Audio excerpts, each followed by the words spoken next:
How to delete or clear keyboard history on your Android device. In this short video, I'm going to show you how you're able to delete or clear your keyboard history on your Android device. But before I do, please don't forget to like the video and subscribe to my channel. Okay, so straight into it. So first, what you need to do is open up the Settings app on your mobile device. Then scroll down until you get to General Management. Then tap on that option. So I'm going to scroll down until I get to the option where it says Samsung Keyboard Settings.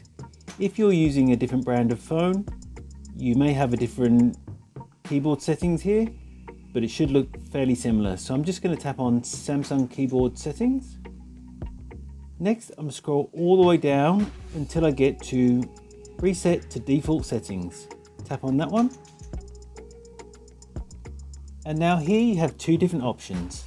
So the first one is Reset Keyboard Settings, and the second one is Erase Personalized Predictions. So if I just tap on Erase Personalized Predictions, you'll see that it says erase the personalized data that's used for word prediction. So if you want to go ahead and erase that, tap on Erase, and my personalized data has now been erased. The second option, Reset Keyboard Settings.